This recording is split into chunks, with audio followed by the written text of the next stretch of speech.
Dom Kuza, well-educated high-level physique coach and educator, CSO leading clinical education and wellness at Relive Health and formulator at Revive MD and Raw Nutrition. Dom translates research and blood biomarker data into strategies clients can actually use, has helped educate many coaches in the industry, and achieved multiple pro cards and professional wins. We're potentially damaging cellular level stuff. Mitochondria become more dysfunctional. Mitochondria start to produce damp, so then we have a lot of inflammatory response, and that's where I think the SS31. I tore my pec last March, part of like a post-surgery protocol too, because that's a lot of damage with the scar tissue, the dysfunctional cells in that area. I injected FOXO4 in my pec. I was doing push-ups within 7 weeks. PT was like, this is crazy. I'm really only changing dose every like 4 weeks. And like I said, I don't really pre-plan the duration anymore. I base a lot of the duration off of, I think that time frame, I've just been exposed to a lot of toxicity for a while, or just overstimulation of everything. But I see a little bit of people going past that.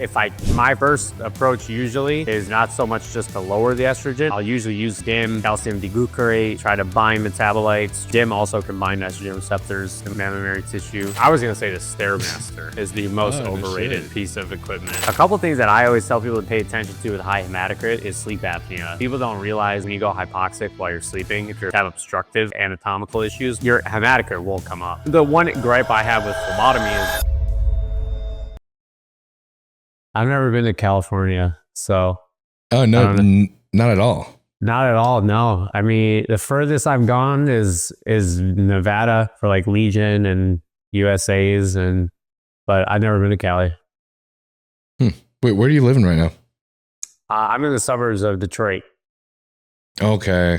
I'm from around Todd Lee. Todd Lee and I live like 5 minutes from each other. Yeah. One of my best friends, Benji Kill, he is from Detroit, and he knows Todd Lee from his personal gym. Yeah. And tells me about all the great stuff about Detroit and how fucking hood it was. Now, Detroit's nice now, man. It's definitely come around a lot. Like, okay, that's good to hear. Yeah, it's definitely come around a lot. They put a lot of like money and development into it. We actually have like a nice downtown now. So okay, nice. All right. I'm finally kind of interested for the first time ever. I went to Electric Forest though, actually recently, which is in Michigan, but it's in Rothbury, which is in the middle of nowhere, right? So. Or something like that. Yeah.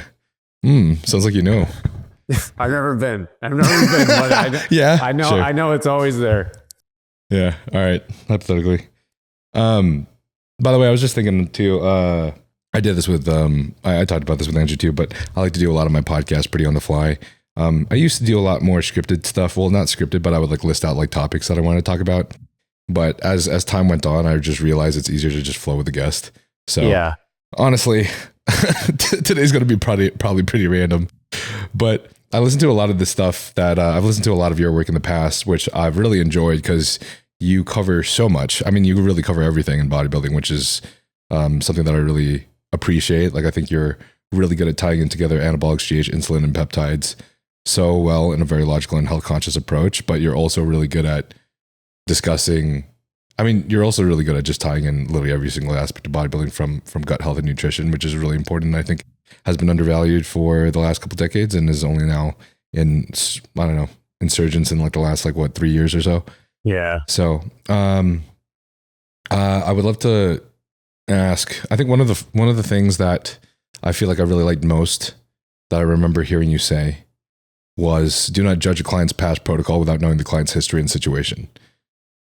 Context is king, man. Yeah. Context. Yeah. Could you expound some examples over that? Yeah. So like my biggest gripe with that is, I mean, you could take myself, for example. Like I've always had like a pretty sluggish thyroid, and like my HRT for thyroid is anywhere between 37.5 to like even 50 micrograms sometimes that I have to take to literally be at normal levels of thyroid function. So like if I'm in like my last prep, my T3 got up to like 62.5 micrograms on top, because I'm adding on top of my HRT at that point. And if I were to just like switch coach, jump ship, like somebody would have just automatically assumed like, oh, dude, your old coach didn't know what the hell they were doing. You were on without any context of anything, right? So like, I always teach like all the coaches that I help we can't like just get a new client from a coach, from somebody switching coaches, look at their protocol and just start demonizing the coach for whatever they were doing, because you don't know what the context of the situation was. Maybe there was a valid reason as to why they were doing, whatever they were doing. And that's why I think it's important to get as much context as possible. Me and Austin Stout have talked about that before, like just really making sure you know what's going on before you start judging anything involved in that. Reta is a good example of that now. Like you see a lot of people using Reta now in preps specifically for whether it's food control and just reducing like impulsivity when it comes to eating. And then you see people saying that that's a complete cheating way to approach dieting, but that maybe this person wouldn't be able to complete a contest prep without taking something like that because their food fixation is so bad. Now, I don't think that person should be prepping in the first place, but these people are still prepping, right? And we need to make sure we're paying attention to those things. So I'm big on context, man, because like I don't really view any of this stuff as like cheating or unnecessary or illogical, because I think a really good, strong, educated coach is going to be able to navigate those things properly and use the tools they have, which is how I look at a lot of these things as what they are. They're tools and they're supposed to be used in specific situations. You can't just judge it because somebody posted it on Facebook and said this is what I was taking. Yeah, plus it's pro bodybuilding, so like it's a drug. like it's crazy to me sometimes that what people freak out about. Yeah, right. I think that's one of my favorite things too about how you approach a situation and the way that you communicate the things that you know about bodybuilding is that all of these protocols, there's a very conscious way of use.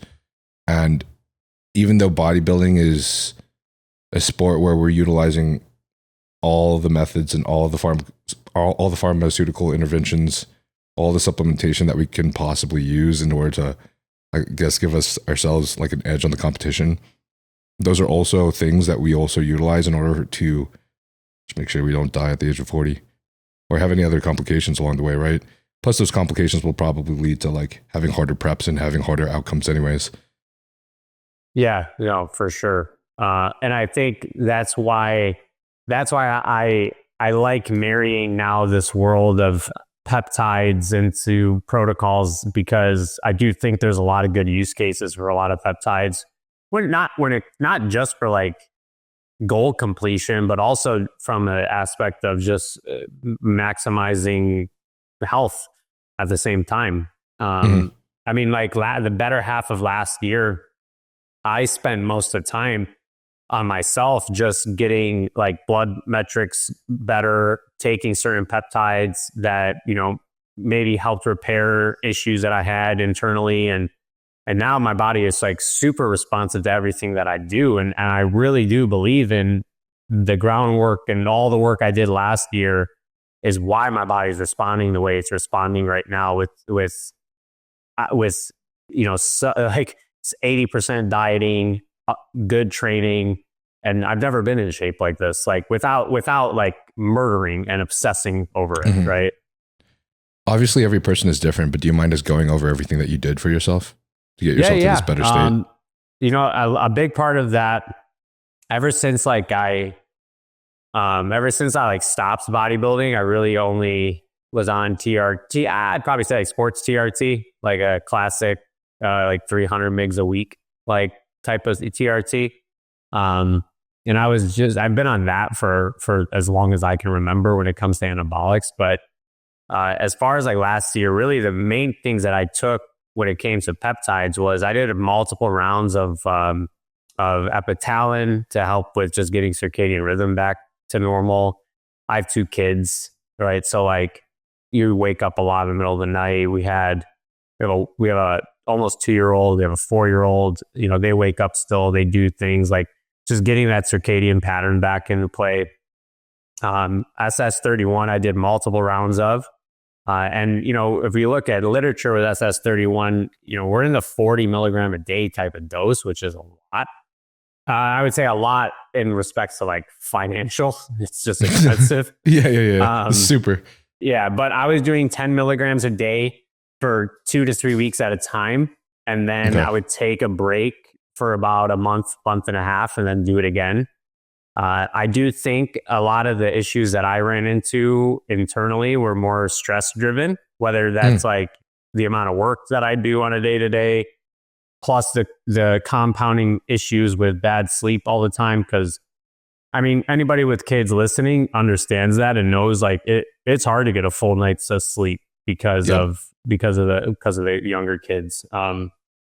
So I think a lot of that too was just compounding over time. I'm a big believer in a lot of the environmental stuff we're exposed to too. I used to think a lot of that was a little bit woo-woo, but the more and more I looked into it, more testing I did through like urine metabolites or just saliva, and seeing it help other people that I helped with it, I started to buy into it a little bit more. So like using nasal binders and making sure that I was doing all the things that I needed to make like reduce exposures to certain things. MOTS-C I ran for a long time, like probably like 4 to 5 months straight. I would do it on like Monday through Friday, take the weekends off. I would do about 1 milligram or 2 a day. So a lot of like mitochondrial optimizing. How do you feel like MOTS-C helped you in this case? I think it really helped with like resensitizing me with insulin. Like I think because we know like stress is so detrimental to insulin sensitivity that, and then compounding the bad sleep on top of all that, I think that was a big issue as to why like my body just wasn't responding like to dieting or to just pushing harder cardio. And then I think that's where the MOTS-C really helped me. It also just optimizes your usage of substrate way better. Like you use fuel way more efficiently from it. So I like that. That helped me a lot.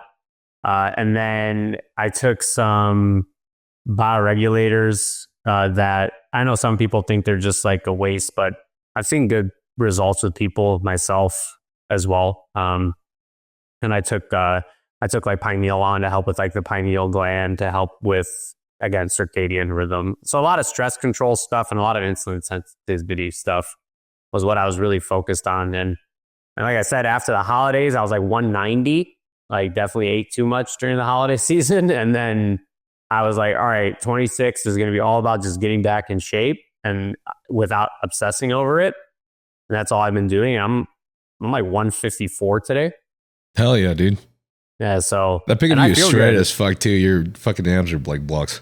Yeah, and I'm not obviously muscularity wise. I've lost a lot of tissue, but that's not my goal right now, anyways. Right. So, yeah.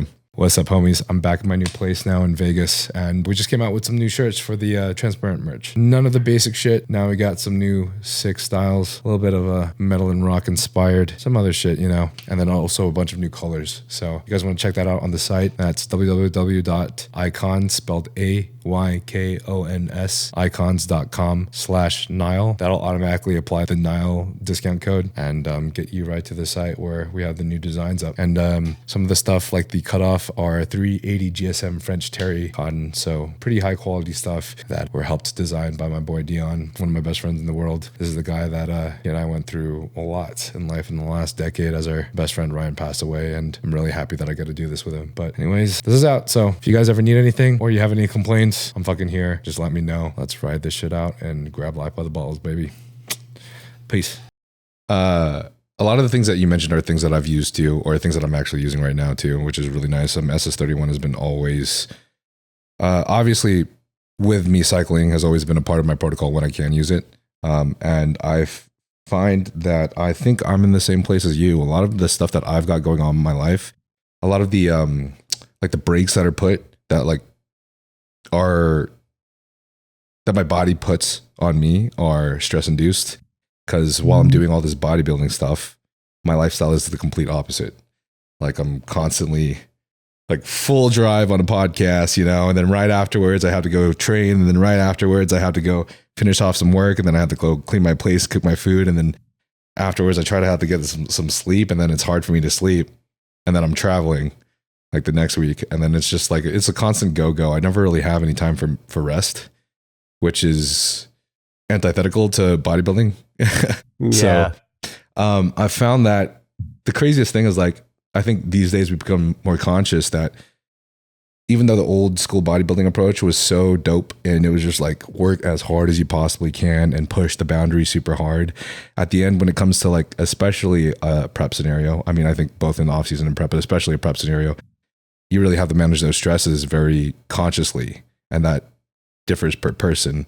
But the thing that I've really loved about some of these new approaches with supplemental use to optimize sleep, and then also just peptide use to manage things that are affected by stress, kind of allows us, I think, increase our limits, like our capacity. Our capacity to handle these things. Yeah, no, I agree. I think that's what's cool about supplements and peptides, and outside of our normal drugs that we always used in preps, was that we have these tools a little bit more regularly available. I mean, peptides have been around forever. I've been using BPC for 5-10 years, Right, but we're only talking about it in like with the last few years. Exactly. So, but now it's more, I think it's more acceptable by our clients and our athletes now. They're more willing to use these things versus like 5-6 years ago. I would definitely get pushback with peptides from people. Now they're more apt to wanting to use it. And I think it's nice to have these things because, like you said, it can supplement that gap that you might not actually be able to control. And I think that's the context of prepping and even off-season stuff. Like part of the journey and part of figuring out the best way to do it is also to use tools appropriately where they need to be fitted in. That's why I like with sleep, for example, like if you can't get a ton of good quality hours of sleep, let's make sure you're using things that can get you at least quality of the little sleep you are getting. Like myself, I get maybe 5 hours, 6 hours on a good day, but I'll make sure that I have what I need pre-bed to ensure that I'm getting good cycles in that sleep. My sleep scores are like, I wear an Oura ring, like they're never low from a quality standpoint. They're always low. They're lowered by just duration. Like I see my cycles, and my cycles are good. My spans are nice and good. And that's why I think I still wake up pretty rested, even though I'm not getting my adequate amount per se. Yeah. What are some of the things that you've used to optimize your sleep? I'm big on like the blue light stuff. So like in a little bit now, like it's 5:15. So like about like 7 o'clock, like all my screens are timed to like turn to different colors and just reduce that. Yeah. I'll throw on amber blockers, and then I'll let that kind of ride. And then I'll try to do, if I have like later caffeine, I'll always take some extra theanine that day just to help with the stimulation. And then I'm a big fan of like a glycine and inositol combo. We have a product that Revive Sleep that I take every night. And then I'll use DSIP on nights that I really need to like push and get some really good sleep. I'll take like 500 micrograms like through intranasal for that. I also believe in melatonin. I think people demonize melatonin for no reason. I think it's more of a misunderstanding of melatonin as to why people demonize it. You don't need a lot. Like you could take a milligram, break the tab in half, and just take a 0.5 milligram, and you'll still get really good support from it. But if you're going to bed like super stimulated, or like maybe you just never got the chance to wind down from the day, like you were saying, you come home, you got all these things, and then it's like, oh my God, it's bedtime now. Taking a 0.5 milligram actually might be really beneficial there, because you're going to bed with like an elevated cortisol. Your melatonin production is not going to really stimulate the way it should. That's a perfect case scenario of melatonin actually probably being a good thing to use in that setting. So those are some of the things that I do. The DSIP I love. That Batalon, when I do those cycles, those are really helpful too. I definitely notice I get good sleep on Batalon. I loved growth hormone. I used growth hormone for a long time, but I was always in that camp of people who got a little bit too insulin resistant from growth hormone. Yeah. Every time I would take growth hormone, I just always started to see like blood sugars creep up, A1C start to creep up. So when I stopped bodybuilding, I was just like, I'm just not going to take growth hormone anymore. Sucks, but yeah. Actually, I want to ask you about growth hormone in a second after we finish talking about the peptides and stuff, because I remember you talking about growth hormone before, and some of this stuff piqued my interest. Also, random thought, I fuck with your sleeves heavy, bro. Thanks. Yeah. But as far as the melatonin thing goes, I'm in the same camp, especially after I had a podcast with a couple years ago, Dave. Oh fuck, I'm sorry, Dave. Anyways, yeah. Since then, and after talking with Martin too several years ago, I started utilizing 20 milligrams of melatonin each night, just because one, my sleep isn't regular. And what time I go to bed isn't regular either. So it's just so immensely helpful in that case. And then also just the scavenging of free radicals. It's just another little antioxidant. One of our best antioxidants, dude. Yeah. And it's a huge use case of melatonin. Right. And like I teach a lot of fertility stuff now. And there's good data with melatonin use, antioxidant status, and egg quality in women. Egg quality. That's good. Mm-hmm. Huh. So don't get any of the women that I'm talking to use melatonin. That's cool. Hold off on that. So I think the one thing that I really enjoyed in one of my past conversations was with Dr. Dean, where one of the issues I think a lot of people fall into with utilizing melatonin, especially like I did in the past, is supplemental melatonin has a short half-life. So in order for you to, I think, aid in your continuous sleep and not like waking up in the middle of the night and having trouble going back to bed, he always recommended really supporting the processes that help convert to natural melatonin production within your body on top of the supplemental melatonin that you take before bed. So if I recall correctly, he was discussing utilizing or making sure that you're supplementing with vitamin B5 and B6 to help convert your L-tryptophan or 5-HTP into serotonin, and then also convert that later on to melatonin. That'll help with like neurotransmitter synthesis, which then should support your serotonin while you're sleeping, and thus melatonin as well. Mm-hmm. Yeah. As far as you mentioned Reta earlier too, I've gotten a lot of interesting inputs on Reta in bodybuilding and prep use. What's your stance on Reta use during prep? There's a lot of competitors using it. Transparently, I use it with my guys. I've used it with a couple of people prepping this year. For some guys, it was more. For some people, I actually look at it more of like a fat loss tool, like I would Clen almost in a way. Like from a mechanism standpoint, I mean, the glucagon component of it helps tremendously with fat loss, and I think you'd be naive to say it doesn't, or it can be used as a fat loss agent in that regard. And that's where I like to use it. Now, one thing I will say, like Reta use in a prep usually isn't getting more than like 2-3 milligrams a week. Because after that, then I start to see like the motility slowing down, the issues that we don't want to happen in a prep. Yeah.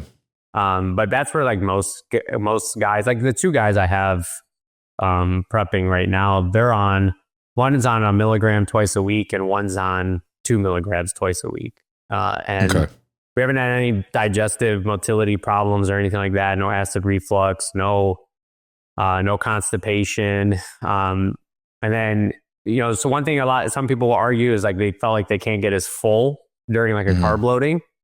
One thing that I would say is like to counter that, I still do have people stop taking it a week before, but I do also say the same people who say that is if you're gauging their fullness off of a refeed in the middle of prep, if they're getting full on these refeeds and they look like they're getting their dimensions are filling out more, is the Reta actually bothering? Is it actually impacting their ability to get full? Or is it not? Because I feel like some people remove it just for the sake of removing it, but at the same time, they were getting full without a problem in the middle of the prep when you were giving them refeeds on it.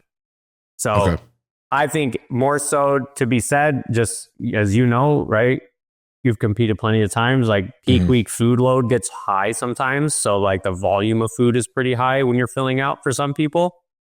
In that case, then the motility slowing down is probably not beneficial, right? So we probably can remove it for the sake of more digestive purposes. But like personally, I haven't really seen it become difficult to fill somebody out on it.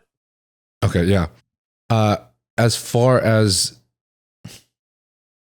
so I've heard a couple different things. Oh man, and it comes to people coming off Reta before show day, which is like, I think a lot of guys will try to do that in order to improve their motility by the time show day comes around. So obviously we don't run into those issues when show day comes, because like I feel like that's probably one of the most important things. But you've got gut issues, you know, if it's backed up by the time you're on the stage, like then you kind of fucked in.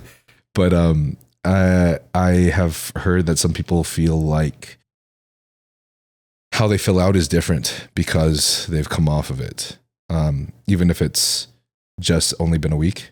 And I think that's where they compare their mock fill outs to their actual fill out process. It's like it's not going to be the same. And that's where you're like kind of throwing a dart in the dark. Yeah. Yeah. I mean, dude, I'm also in the camp of like, if you look really good, like 3 weeks out, we've refed you, we're seeing what your threshold of carbs should be, because that's usually when I'll try to troubleshoot that and figure out where I'm going to start you during peak week. If all of this looks really good on a milligram of Reta, like why would I take it out the week of the show? That's kind of my thought process in a lot of this too. Like if it's not affecting you to the point where you're having digestive issues or anything, but you're also seeing really good response in the refeeds 3 weeks out, 4 weeks out, you look really full, you're getting harder, all these things are improving. At that point, why are we taking it out just to take it out? Right? So that's kind of my thought process with the Reta. And then like I've talked to Colin about this, and I like to use it with guys who have trouble sleeping because they get too hungry. Like guys who sleep goes out because they're waking up in the middle of the night because they're hungry. Yeah. Like those are good cases to maybe use it. You know, we've all been there, right? We wake up like ravenous, like we have a hole in our stomach. Like if that's like a consistent thing happening all the time, like we definitely want to have something to help them with that. Yeah. Also, as far as glucagon, do you think that are you on the camp of just like injecting Reta once a week, or maybe even twice a week is kind of the maximum amount that you should be taking Reta? I'm more so like once, twice a week. Okay. That's where I'm at. I'm in that camp. I did a podcast with Tom on that. Like just make it simple, do it twice a week. The drug was designed to be done that way. Like some people were commenting and saying that they felt way better taking really small doses daily or every other day. And like, I've had the complete opposite experience with people. So I've always stuck to the one time a week. I personally take Reta twice a week. I take half my dose Sunday night, half my dose Thursday night, and then that's it. But that's where I'm at. From my understanding, if people are taking it every day, then it kind of becomes more of like a tirzepatide, and it's like you're kind of missing out on the glucagon effects. Yeah, and also I also look at it like I personally would assume that stimulating with the glucagon component every single day all the time is probably not the most ideal thing either. Okay. Did you and Tom discuss at all if you feel like there's any differences between injecting once versus twice a week? No, we didn't. But I would say like there's definitely weeks where I forget like the second shot and I'm just moving on the first shot. But I definitely can tell. One thing that I can tell with Reta, and this also I think has to do with just the mechanism of going from one agonist to then now 3, right? The magnitude of impact on those changed over time with like semaglutide, tirzepatide, Reta. I've noticed like with Reta, like if I miss the second shot, I'm getting like super hungry by the end of the week. Like semaglutide, no. I could take one shot and then like not feel it until maybe a couple days past a week later, maybe 10 days after a shot. And then same thing with tirzepatide. It was a little bit quicker than semaglutide, but I've noticed with Reta, I definitely get it. I definitely get the appetite back a lot quicker if I miss my second shot. I was feeling the same about Reta versus tirzepatide also.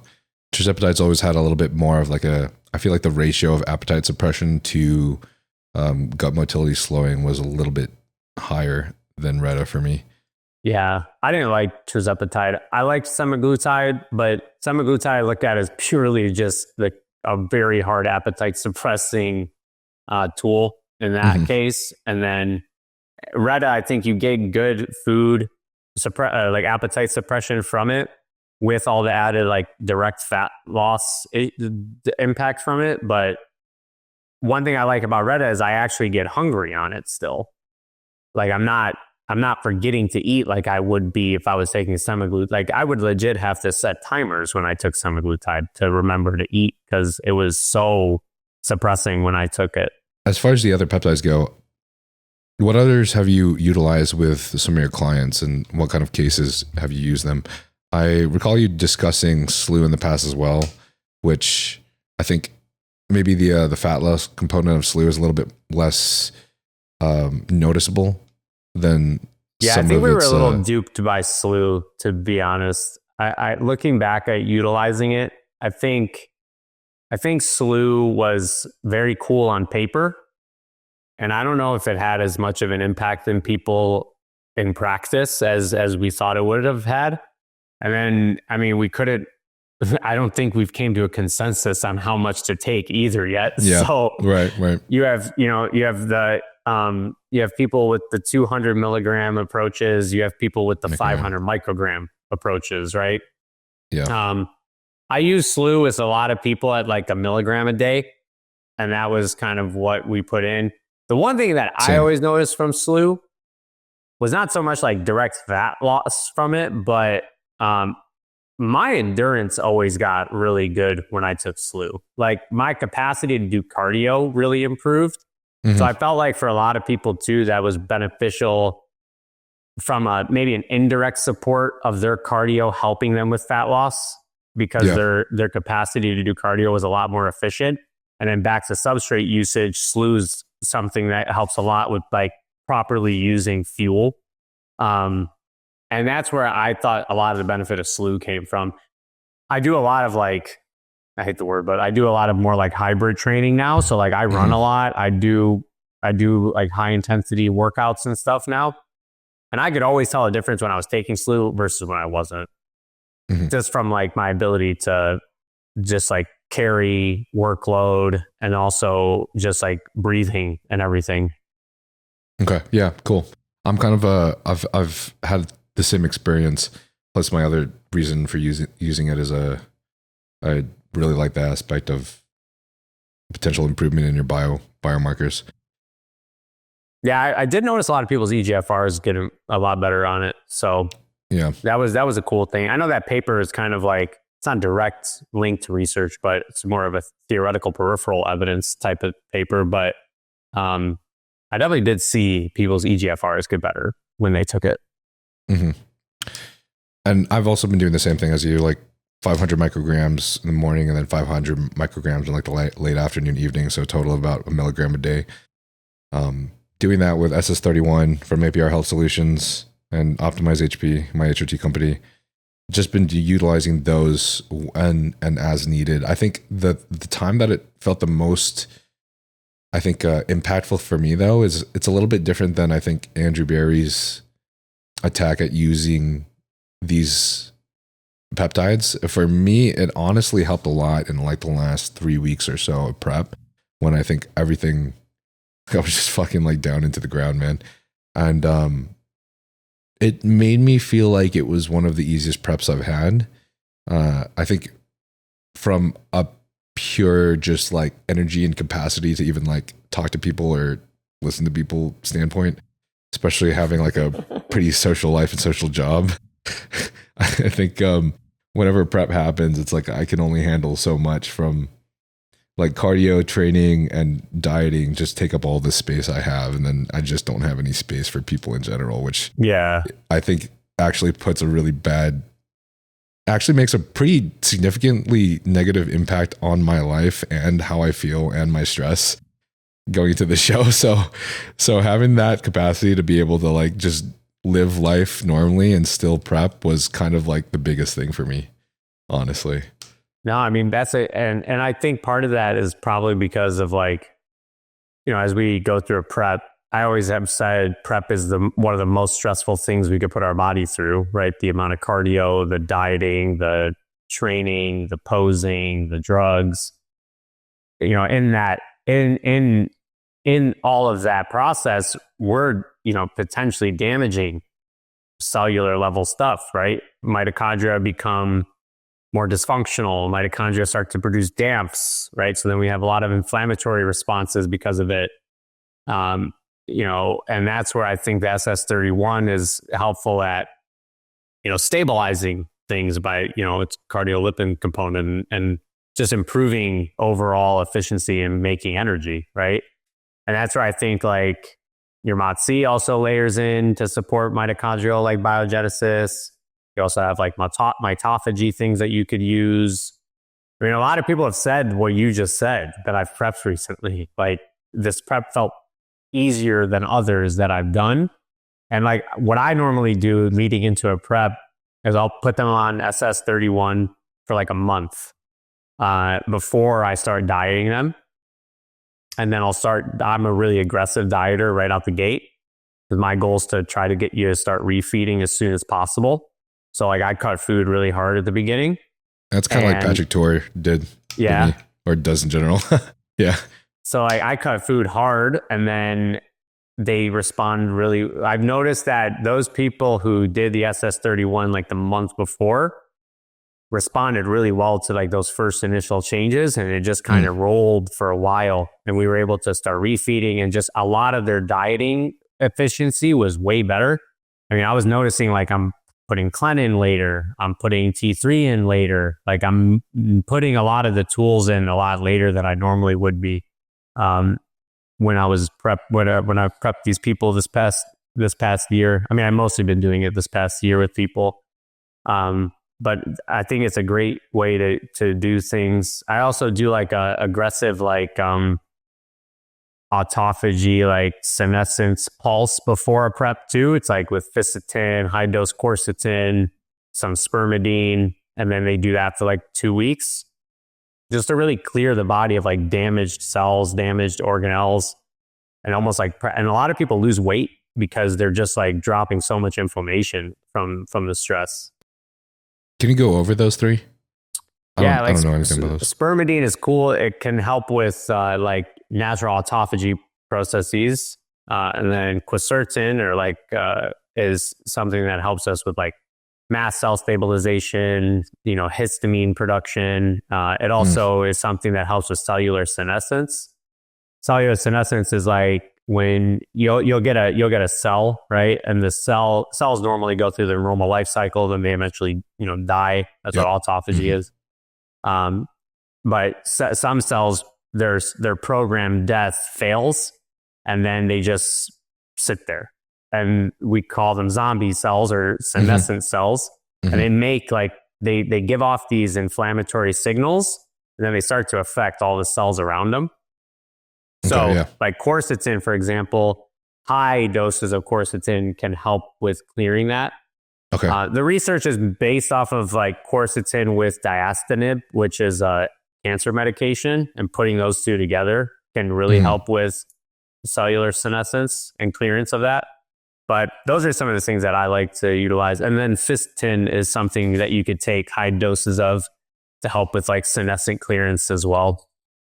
I mean, there's FOXO4 that you could take too, which is a really painful injection, but it does help a lot with like senescence clearance too. Okay, cool. That's nice to hear. I've used FOXO4 DRI in the past to like clear my body of the zombie cells. I'm not sure if that has like a similar like mechanism to what you were talking about. I was referring to FOXO4 DRI. Oh, is that the same thing? Yeah. So Oh. I know people, I tore my pec last March, Uh-huh. and part of like a post-surgery protocol too, to help clear all that, like all those, because that's also a lot of damage, like with the scar tissue, the dysfunctional cells in that area. I injected FOXO4 in my pec, just to help with that inflammation. Because like with a pec tear, it's more so your shoulder goes to shit because you're in a sling for 6 weeks, and then just overall like mobility and build up needs to be a little bit more supported. Okay, that's cool. That's cool to hear. Actually, I just had a conversation with one of my homies, Chris Clark, yesterday about him tearing his bicep like 6 weeks ago. Oh yeah, and he doesn't really know what peptides he could use to like help his post surgical recovery. So yeah, I took nice. a lot. I was able. I post surgery, I was doing push-ups within 7 weeks. Oh damn! Holy shit! Yeah, they were. PT was like, "This is crazy." Do you know how long they were? How long do the doctors know a little bit over that? Recommend you wait. Given that like they don't know what you're doing, of course. At least 3 to 4 months. Once. Oh, yeah. Yeah. Sick, bro. Fine. They were cool. They were pretty impressed. That's dope. Another thing that I haven't really talked about on this podcast, peptide bio-regulators. Do you think you'd go a little bit over that? Yeah, bio-regulators are in that peptide family. They're shorter chains. They're about 2 to 3 amino acids long. And the whole premise of bio-regulators is that they're small enough to like penetrate a nucleus and cause like epigenetic influence. Now, the gripe with them is that all the research was based from one person in Russia. So there is a gripe there, and also a lot of them are marketed as tissue specific. So like you'll have them branded as like xenolutin, for example, is a bioregulator that is ovarian focused. That's what its claim to fame is. And, I've used them with people. I've used them myself. I've given like xenolutin is in my protocol for like women who lose their cycles and you want to help like restoration with the cycle. That's something that I'll put into people's plans, because what it like on a epigenetic influence component, it's theoretically helping with gene expression or gene silencing based on what that tissue needs to stabilize and normalize itself. The whole like bioregulator conversation is that they don't like peptides like cause amplification, right? You see like pulses of things. Bioregulators are really designed to help bring things back to just like baseline, normal. So like if something is really expressive, it'll maybe silence some activity, and then vice versa. If something's really suppressed, maybe it'll start helping support expression. The research is definitely mixed on them. I'd say a lot of bioregulator use is way more anecdotal than it is like concrete in research right now. But they are used in Eastern Europe a lot for a lot of different use cases. But the evidence is thin at best. Okay, gotcha. I think it might have been you who was discussing this, but that it might be important to implement certain bioregulators though in protocols that you're utilizing, like some peptides that you're utilizing, like because they work in tandem with each other. But you're also stating that there might not be too much. I was what certain supplements go really well with some peptides. Okay. So like bioregulators also do like work in conjunction with each other. So like a lot of people will say you should take the bioregulators that are focused on blood flow and blood vessels while also taking the one that is focused on the kidney tissue, right? They go hand in hand. That'd be like really good synergistic support. That's where a lot of the connection between the bioregulators go. And a lot of bioregulator stacks online are sold as stacks. They're sold as like, you're piecemealing them together. But I like I said, like when it comes to like if you're an evidence-based person and that's like your type and that's how you do things, you're not going to be crazy convinced in bioregulators. But if you're more like willing to test and see how things respond, like the majority of a bodybuilding community is, you probably could see some pretty good benefit from them. Like I've had like younger guys like who are, you know, maybe stress induced, like low testosterone, maybe just low testosterone in general, like 200-300. They're 22 years old. They don't want to take enclomiphene. So we give them testolutin, which is supposed to be testes focused. And then we give them the blood vessel focused one. And I've legit seen on paper those people jumping to like 600, 650. So like I've definitely seen them work. It's just, if you're evidence-based, super evidence-based, you're probably not going to be bought into it yet. Okay. Gotcha. Cool. Yeah. Thank you, bro. Honestly, we could list out a long list of all the peptides that have helped us. You guys have heard these peptides and these research chems in the podcast maybe a million times. Peptides I've used from APR such as BPC 157 and TP500 for soft tissue healing, Retatrutide and other GLPs, mitochondrial support such as SS31, MOTC, 5-amino-1Q, methylene blue, SLU. There's a bunch of others. Obviously, the list goes on and on. One of my favorite things, though, that I've been utilizing, such as during my last prep, that has allowed my blood work to come basically pristine, aside from slightly elevated liver enzymes at about 60 and 130 1 week after the show. And this is after a leg day because my dumbass doesn't want to skip a training day. These are probably the things that I think are the most important. So this includes like your injectable glutathione, injectable or even just normal NAC, liposoluble glutathione, GI aids such as oral PPC, oral TB, KPV. A lot of these things have probably been very substantial in reducing oxidative stress and keeping all my blood markers down, and thus keeping me as basically healthy as fucking possible that you can be while you're bodybuilding. So I couldn't be more thankful to Mike for literally showing me the ropes and also providing me with all of these things. Even the compounded supplements that he creates for blood pressure and reducing oxidative stress on all your organs, including your cardiovascular system, your liver and your kidneys. All of these that he creates have been very substantial, honestly. So you can find any of these at his site, aprhealthsolutions.com. And he has offered me a code Nile for you guys to use, which will offer you a 15% discount off of all of that as well. If you guys end up using those and you like him, please let me know. Shoot in a comment, just give me a DM or something. And if you ever have any problems or any questions, I'll be here too.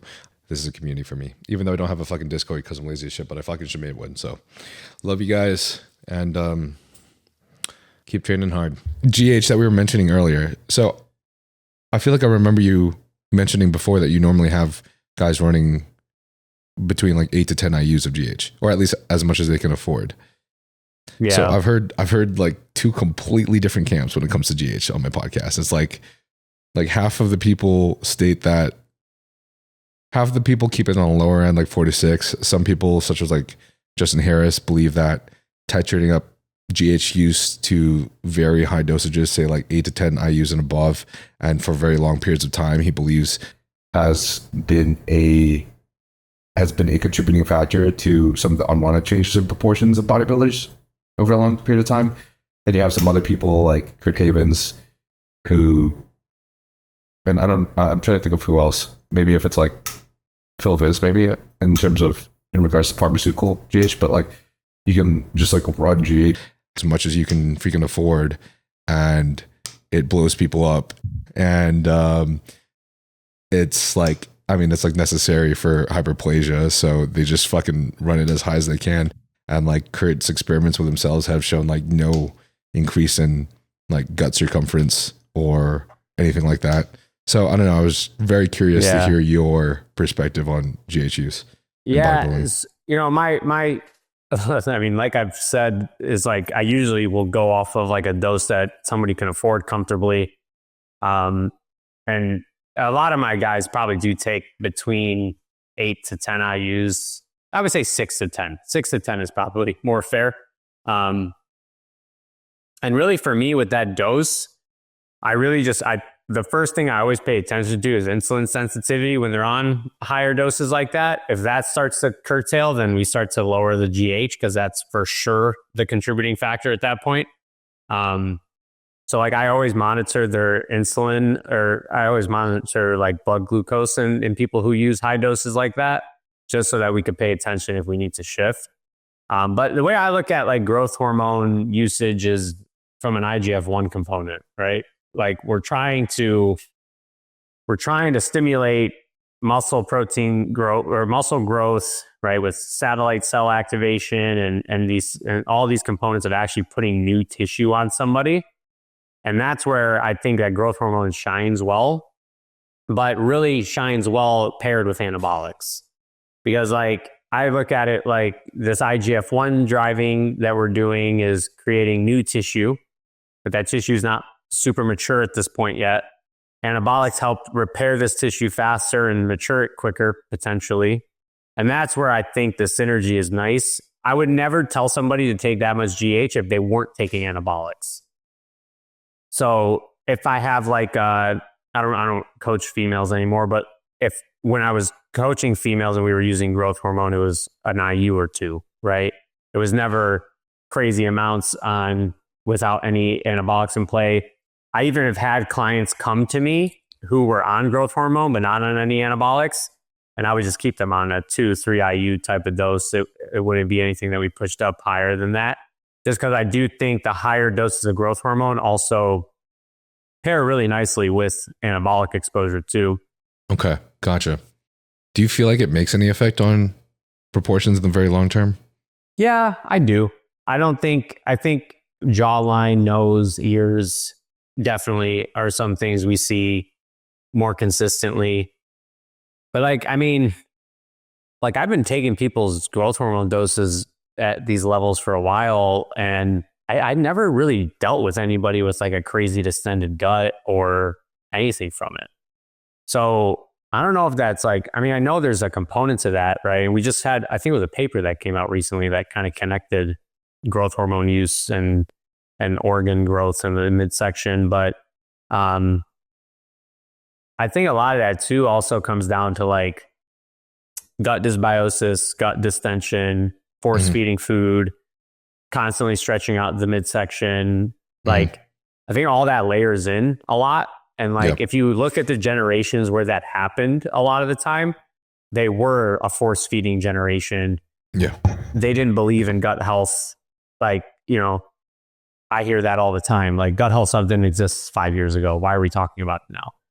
Yeah. Yeah. I think gut health is the primary factor for sure. It's just very interesting to hear all of these theories that everybody has because there's just I no mean, to be honest, bro, it, nobody really knows. Like, yeah, for sure. We're all a big experiment at the end of the day. In terms of gut health, I think this is something that we could talk about for hours. So I'm trying to think of the best way to attack this because I've discussed gut health a lot on this podcast. I've had Austin Stout twice on this podcast. I guess what are some of the biggest issues that you see when it comes to gut health, both in the off season during prep with bodybuilders, or just, I mean, anyone that you're working with in general? And what have you seen be maybe the top 3 factors into, I think, reducing these exacerbated negative effects? I think a lot of the problems usually stem from like the amount of stress that's on somebody's body during an off season, that you then see like a really big shift in stomach acid, and then people start to see a lot of it starts with stomach acid issues, and then those just go overlooked for a while. And then eventually you get like really undigested food particles stuck in the intestines, and then bacteria starts to thrive because of that. Then you're down the rabbit hole of dysbiosis now. Then your fart starts stinking. Yeah. So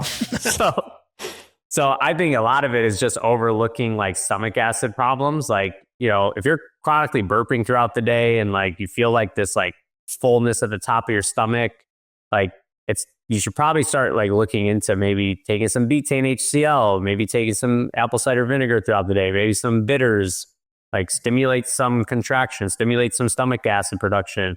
That's always one thing that I would like to focus on in an off season. And then one thing that I did like more recently within the last couple of years was I also started to like reduce the amount of carbs I gave people in the off season and started putting a lot more fats in people's plans. And from like a caloric standpoint, and dude, I noticed like a huge change in people's like gut health afterwards. Like, I think people also don't realize like your microbiome wasn't like designed to eat 600-700 grams of carbs on a day to day. Right.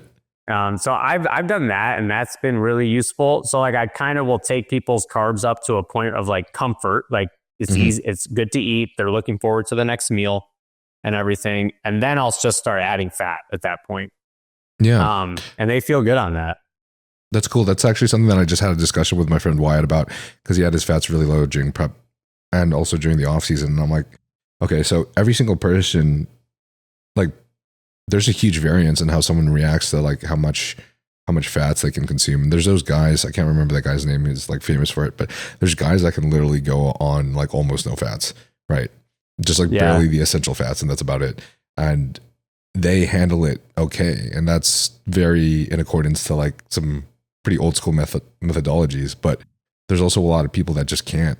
And that's where you kind of have to figure out whether or not the client has that ability. And if they don't, that's where I think titrating up their fats to respectively a much higher level shows so much benefit in even like just their mental clarity and how much energy they have throughout the day and their mood.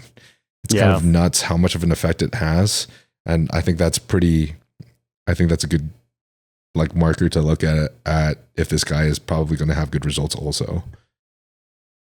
No, I agree. I think it's definitely something that's made a huge impact on the success of the off seasons that I've had with people in the last couple of years, because then like it's super easy to transition into a prep. Like you don't have to go through this huge gut protocol and all these things, fix all these issues before you get the chance to start dieting them.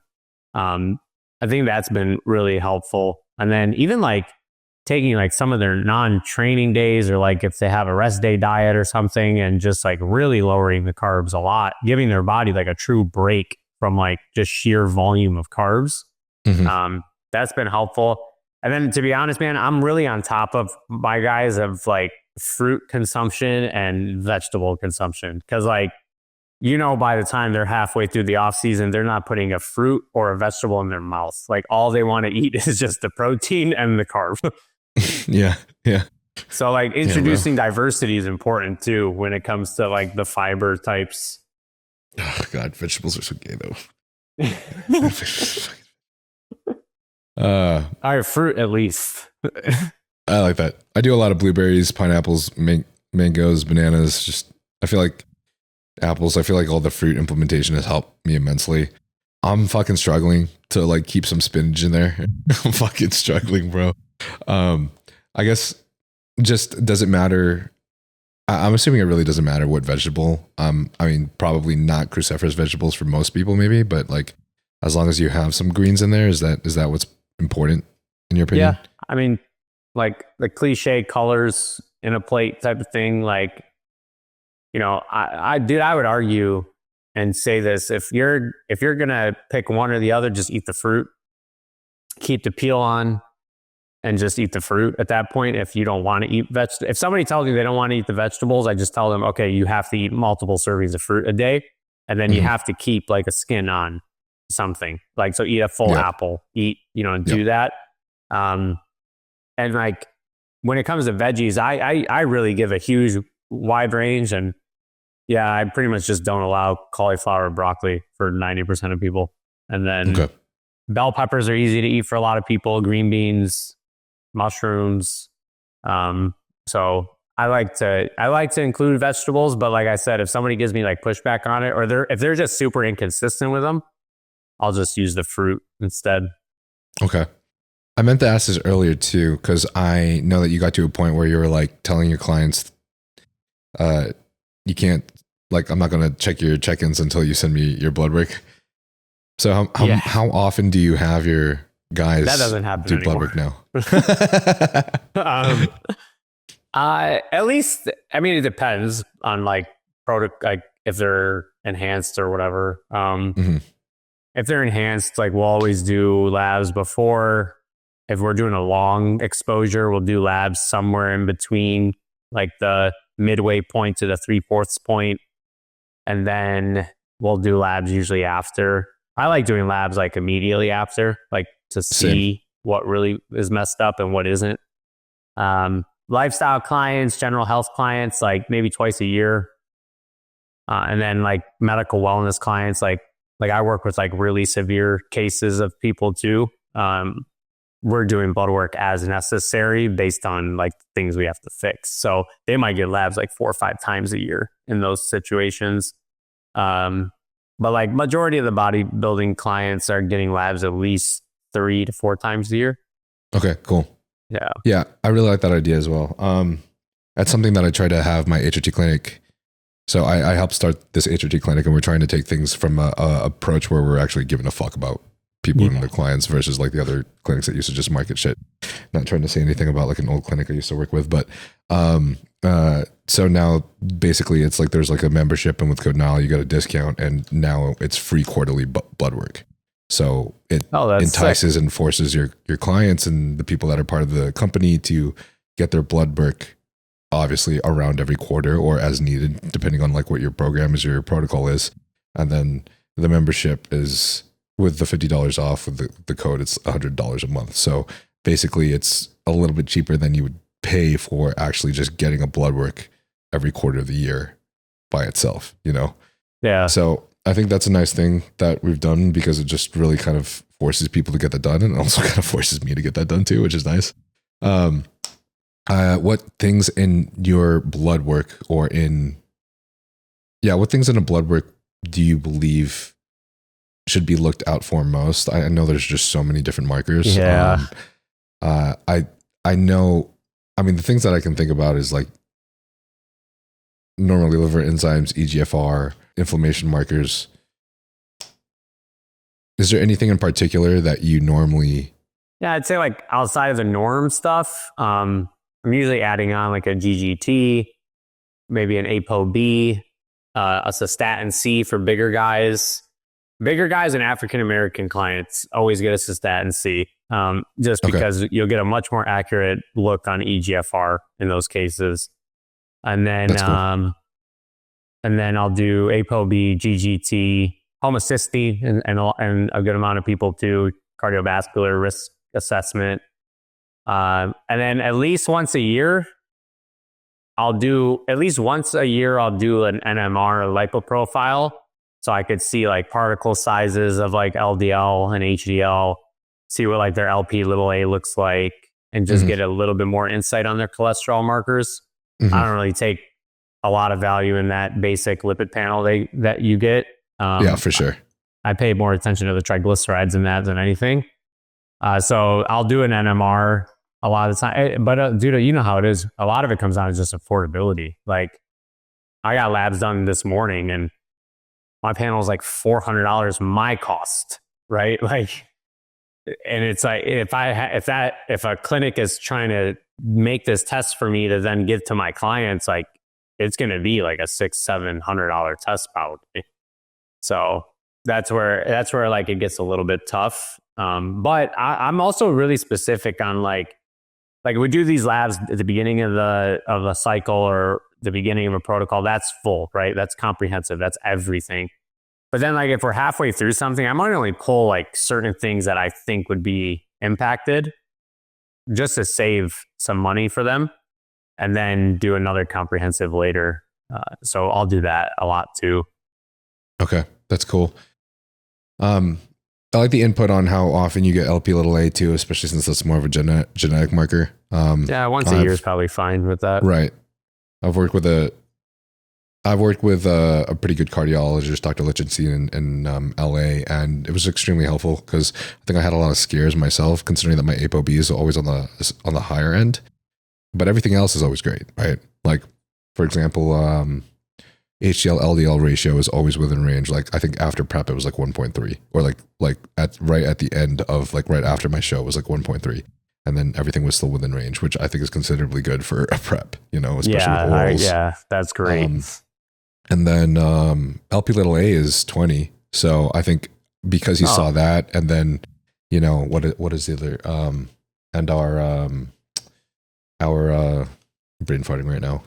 We did a couple tests, but considering they all looked pretty good, he's just like, yeah, man, especially since your LPLA is in the 20s and all the tests show that you're good, and like your ejection fraction, the size of your heart is like basically what you would expect from like an athlete's, right? Like, because it's a little bit enlarged from just being an athlete. Yeah. But not from like you had normal hypertrophy. Like, right. Yeah. Yeah. Just from the heart beating itself. Yeah, dude, everything's good. Not to worry about. So I do recommend guys either like talk to somebody like you, or at least even like a cardiologist if you can afford that, because I think that'll just give you guys it'll just reduce your stress and know that you're okay. You know what's cool now is like, at least it's a lot easier than it was a couple of years ago. A lot more places offer like pay to buy like echoes and coronary scores and calcium tests, which like a couple of years ago, that was a lot harder to get, but I feel like that's become a little bit more accessible for people now. And I'm a big fan of it. Like getting an echo done like once a year, if you're somebody constantly exposing yourself to drugs, if you're doing really serious bodybuilding, like an echo once a year is not a bad idea at all. Mm-hmm. You mentioned earlier long exposure.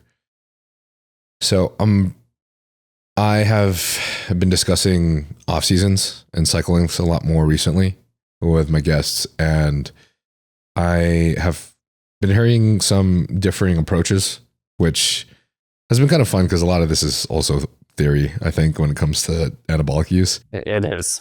Right. But how do you approach these? What does long exposure look like to you? And normally, how long would you be running somebody on? I'm a big fan of titrating. I'm a big fan of titrating drugs. So like we'll always start on the lower end and then just titrate every couple of weeks, introduce a new drug. I learned a lot of my PED stuff from Bloodwork, actually, like a long time ago. And he was always a big fan of like titrating up to a midpoint and then hitting a max dosage and then doing the max dosage for the second half.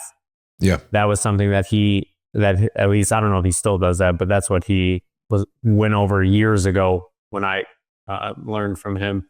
But he still does that. Yeah. So I do something similar still, but I don't kind of chase the top end point by the midpoint anymore. I don't really pre-plan the time length anymore.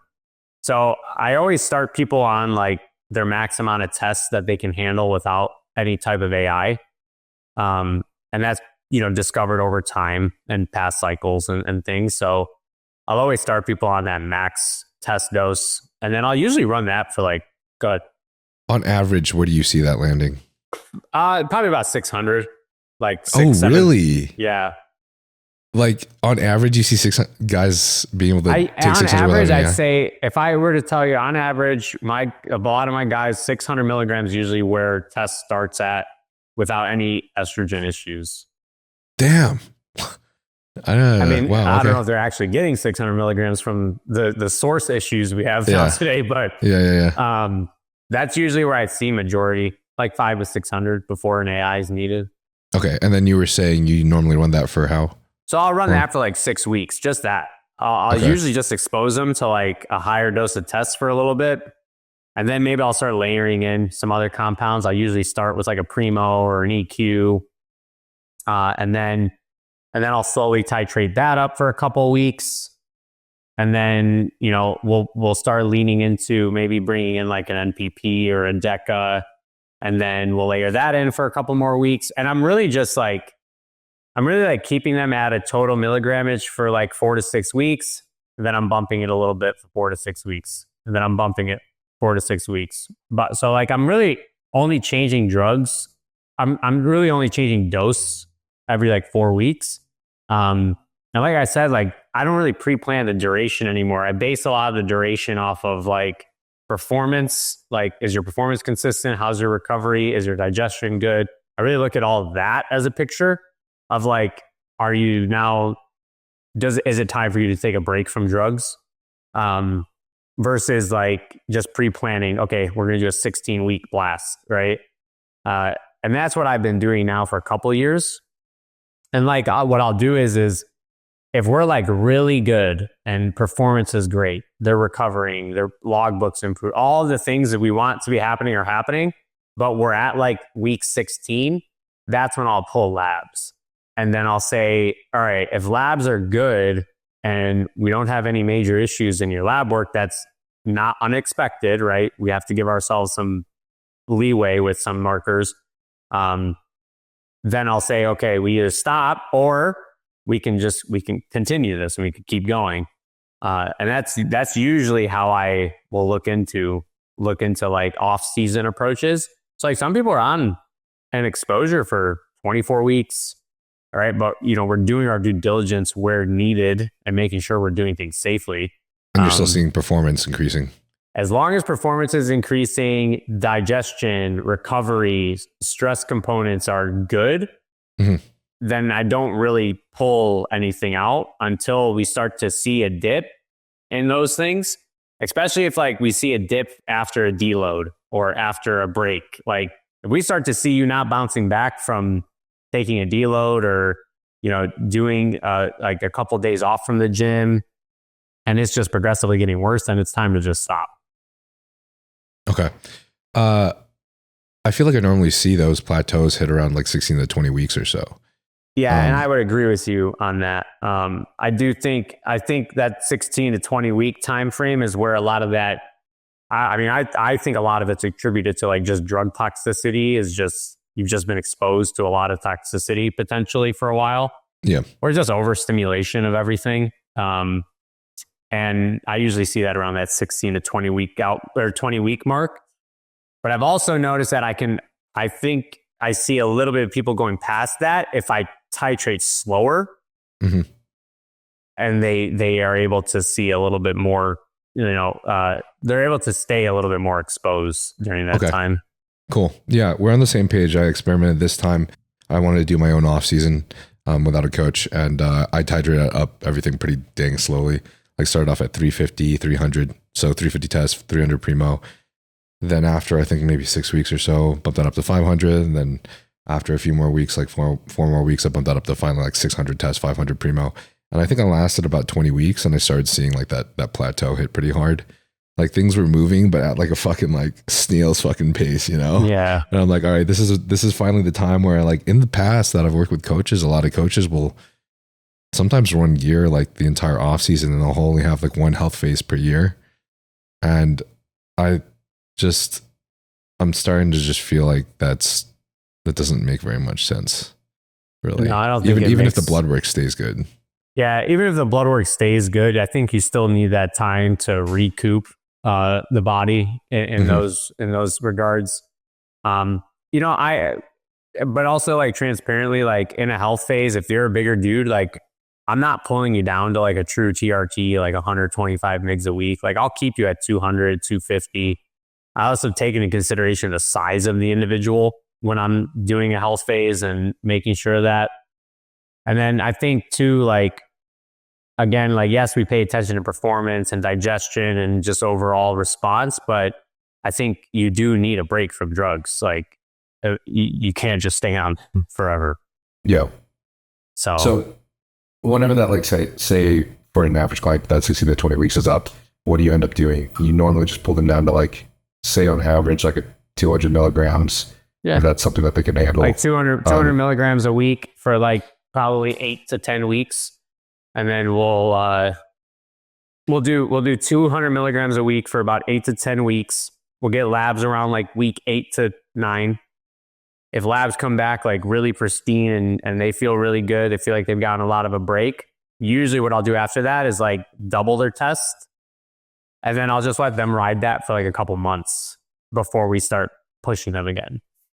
Oh, wow. Okay. Yeah. What's your reasoning for just doubling it and doing that for a couple months? I also think in those cases, in those situations, like people grow pretty decently with just a little bit more tests than their baseline.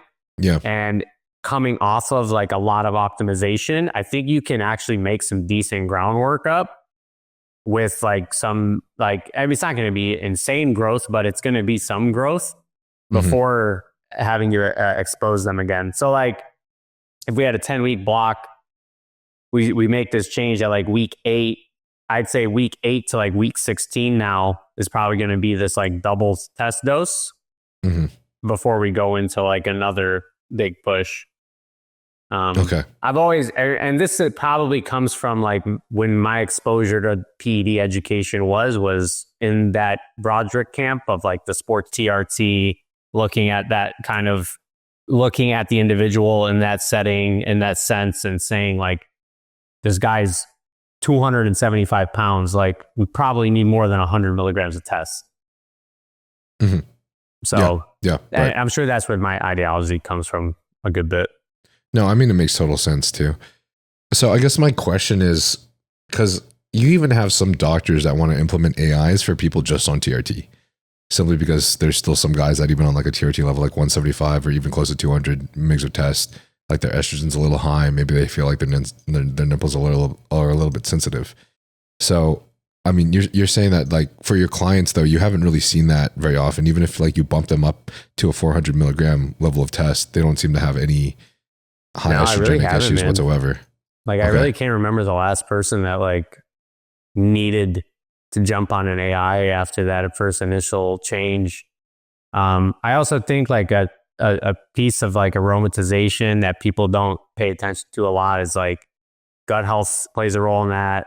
Cortisol elevations can play a role in that. So like if you take a super stressed dude, you give him 200 milligrams of test, he might aromatize a lot more aggressively.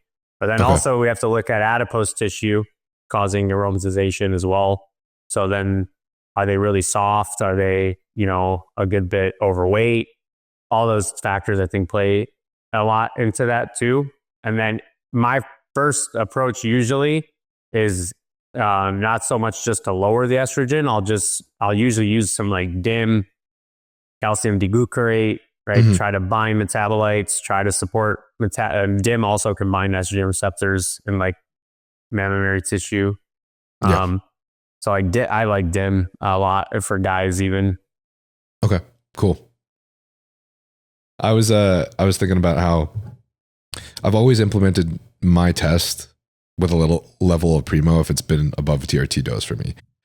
Maybe it's also because I'm a high stress individual. Maybe that is part of the factor for like why I aromatize for anything that's like say above 300 tests and above. I'm going to aromatize. Like I remember my first cycle ever, I think when I finally started injecting was 250 to 300 mgs of test.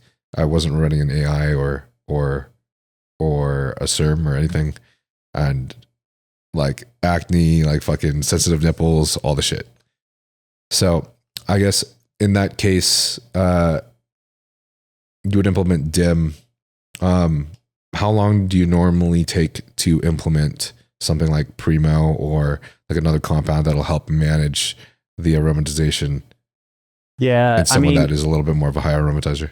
If you're a higher aromatizer, I'll probably even just start you on some mast alongside your bigger dose of tests when that comes in. And I'll just do both at the same time to start.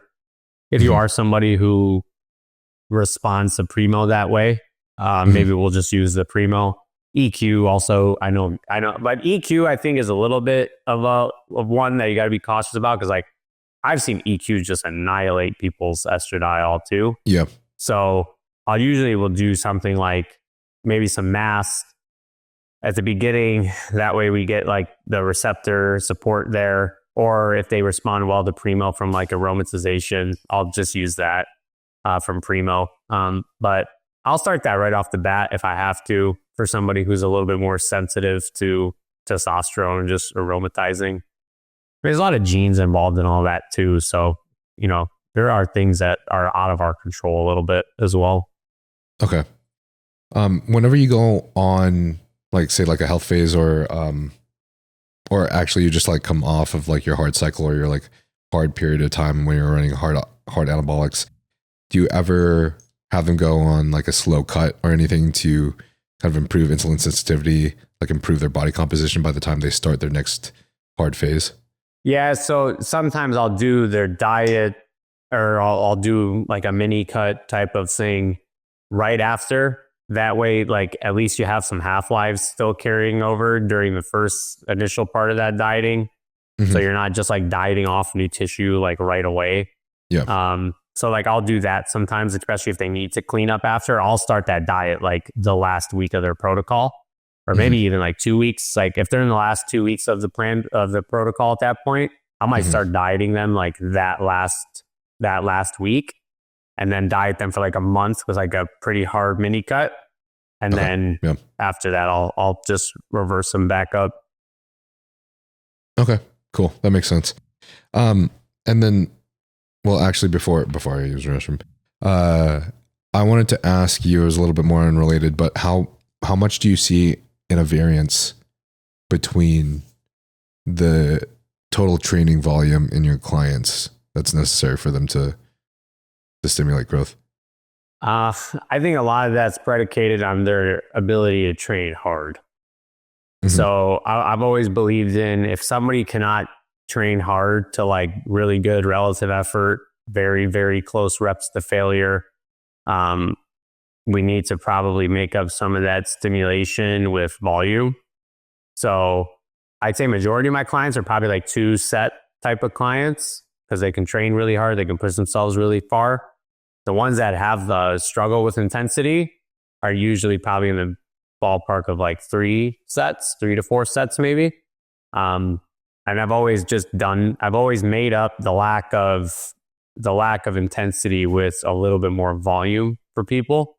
And that's something that's worked for me, at least with a lot of people, just because, we look at metrics of stimulus and we know relative effort and tension are 2 of the best. But like if that's lacking, then we need to probably make it up with volume somewhere. Okay. Yeah, that's what I was thinking too. I guess I was very curious about like if you could think of any numbers, just because I think people like to hear numbers. I'd say majority of my are probably doing like maybe 10 to 15 direct sets a body part a week.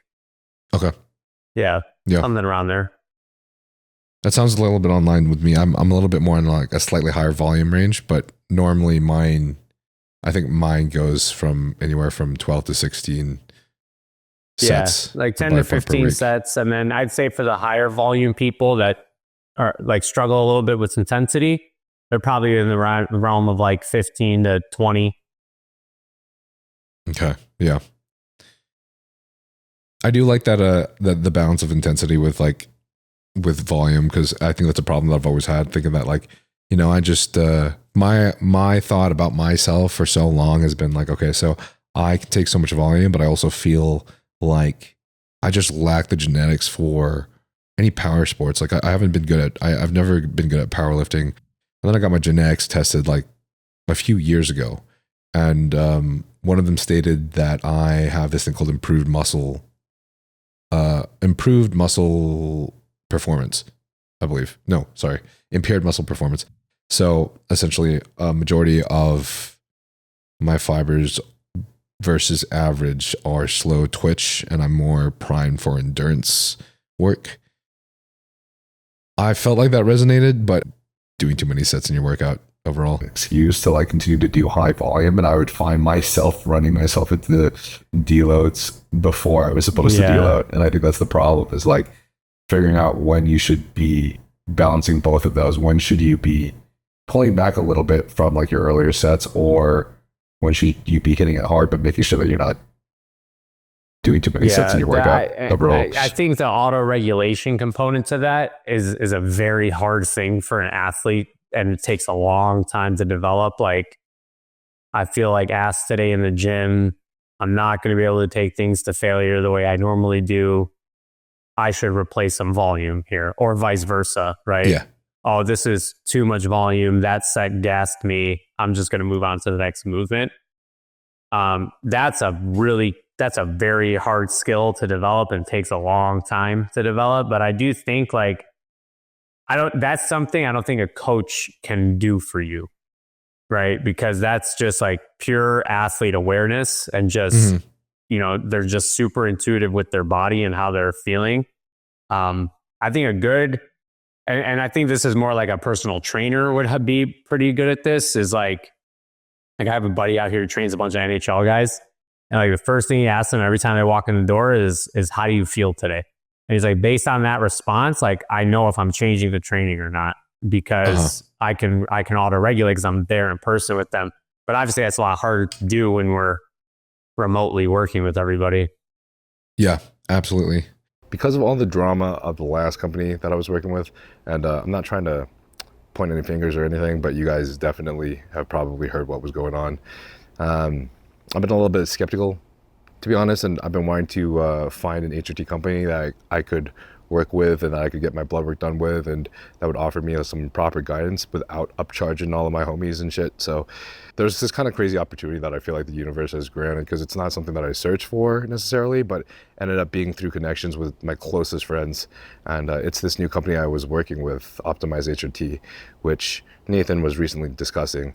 And I just gotta say, man, I'm really proud of everything that they've created and everything that they're standing for. They're trying to take advantage of the fact that they know what went wrong with the last HRT company and trying to make sure that that doesn't happen this time, if you know what I'm saying, and doing things the right way. So this company is where I am getting my blood work done from, and basically getting all my health measures and protocols for longevity checked. And basically the difference between an HRT clinic and a research chem gray market source is that the HRT clinic works with a 5083 compounding pharmacy. You can get all your peptides and your medications prescribed by the doctor. If you're not getting a hormonal peptide or medication such as testosterone, nandrolone, winstrol, or Anavar, which you can get prescribed to yourself if the need is shown, such as like osteoporosis or some other muscle wasting disease, then luckily you can get the peptides prescribed to you without having to get blood work done. But they do offer a $100 membership that includes free blood work, which is normally a $420 panel every 3 months. And with the membership, you also get a wellness specialist that is like your peptide coach that will, with the doctor, give you the best peptide protocol or medication protocol to make sure you reach your goals. And these are goals such as fertility goals, cutting down and getting fucking jacked, composition goals, longevity goals, basically everything that you can imagine that is fucking sick for dudes. The other great thing, aside from getting everything prescribed, which obviously you can show your destinations if you're traveling, your prescriptions, so you're not getting thrown into jail in Tokyo or some shit. It is sent with cooling, needles, and instructions, which is actually illegal for research chem science. And in terms of safety and quality, Optimize HRT does work with a 5038 compounding pharmacy, in which the FDA checks for its inflow and outflow currents to make sure that there are no vortexes that cause contamination, which yields the highest threshold of safety, basically. So this is on an opinion by opinion basis. Like, if you decide that you want to go the cheaper route, then normally gray market sources that are research chem sites will normally offer these for cheaper. Since the company is still new, they are offering their peptides at the lowest cost that they can in respect to other HRT companies, because they are trying to get their member base up. So if you are wanting to join an HRT clinic, now is probably the time. And that link is going to be in the description if you guys are interested. You could also use code NILE whenever you apply, because that helps your boy out and gives me a little reference and gives me some creds. So they know I'm sick and that people actually like the podcast, which would be pretty awesome. Since I am helping with the start of this company, I want to make sure that this is the best company that could possibly give us the best experience. So if you guys happen to have any questions or any concerns, bring this shit up with me, man, because I want to make sure that we all grow this to be the best that we can, and we all grow together, obviously, because otherwise my podcast is shit and everything that I've like worked for is like fucking pointless. So that's what it's all about, bro. Is family and brotherhood and us getting fucking yoked. Sorry for me being brain farty today, by the way. You're good. I just started getting back on Reta and Trensparent. I decided I wanted to experiment for the first time using a little bit of both. But I just started doing both, and last night I got in late and I still needed to have like my last protein meal before bed. 850 grams of protein, just in powder or something lean, like with little fats. And dude, the entire night I was just like farting myself awake. I think that's one of my problems, is like being able to like, sometimes it's hard for me to be like, to figure out like the level of, like sometimes your gut doesn't feel full at the end of the day, or my gut doesn't feel full at the end of the day. And it's hard for me to like determine whether or not like this amount of food is going to be too much for me to like get proper sleep or not. It's a weird thing. I've still been consciously just trying to have a sense. And that's a problem with the Reta and the like all those drugs, is like you might actually be hungry, and then like you start to eat, and then like halfway through it like hits you like a truck, and then you're like just looking at the food, but then you're like, I have to finish this. So then you finish it, and then you just kind of feel like bogged up from it. Yeah.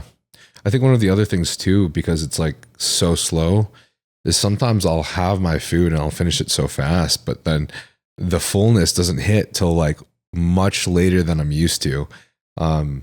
Maybe even like an hour and a half like later, and it just kind of like surprises me, and I'm like, fuck, dude, I fucked up. I fucked up bad. Okay, so the Q&As, there's a couple of people that are pretty excited about having you on the podcast. I appreciate the thought, man. I'm surprised it took us this long to have a podcast together in the first place. Yeah, Brandon L. Thurston says, ooh, this is going to be a good one. Jet Jordan VR30 asks, is phlebotomy the only way to treat high HCT? No, I don't think so. Hyperhydration is a good one, like drinking more than your baseline of water consistently for a couple weeks is useful. Higher levels of IP6, like inositol hexaphosphate, it can chelate some iron and actually have a phlebotomic-like effect on hematocrit. I think those are two things that usually move the needle a good bit. I love this product from Leviathan Labs called HemoFlow. I'll put a lot of the high hematocrit guys on that. It's got like a high dose of nattokinase in it. Really good product all around. I'll put a lot of people on that. And then a couple of things that I always tell people to pay attention to with high hematocrit is sleep apnea. People don't realize, like, when you go hypoxic while you're sleeping, if you're a bigger dude, you don't even have to be bigger. You just have obstructive, like anatomical issues with sleep. Your hematocrit will come up. So that's another thing that you should look into if you're like deep into off season, or if you're, bigger. Hematocrit could be influenced by like potential obstructive sleep apnea. So that's another thing to consider there. The one gripe I have with phlebotomy is, like, if we're truly using phlebotomy to help with lowering hematocrit, you have to go frequently, and much more frequently than what the Red Cross is going to allow you to go for. So like the best case scenario for a phlebotomic approach to like lowering hematocrit is getting a script and actually going like you go like every 8 weeks, where the Red Cross would never take you every 8 weeks. Okay, gotcha. Androgen receptor asks, total dose of Anavar orally pre-workout, or split the total dose orally 2 times a day, morning, evening. I like my Anavar all at once pre-workout, especially if I'm using it for just like the pure training performance and power output. That's how I've always looked at Anavar as being really useful. I'll use Anavar in off seasons for people too. Like, we'll do like oral exposures like for 2-3 weeks on training days only. Get them over like a plateau of weight or a plateau of training, and then pull it out before it really causes any problems. And then we just take it pre-workout, like an hour before they train. I'm a little bit more on the camp of for performance use as well, when it comes to really most of the orals. I mean, these drugs were designed for like sports too. Like, they have a huge application in actual sport. So that's where I think, like, I've always looked at drugs and the capacity of like the Olympic Games and the history of them in that regard, which also has a lot to do with the dose being used.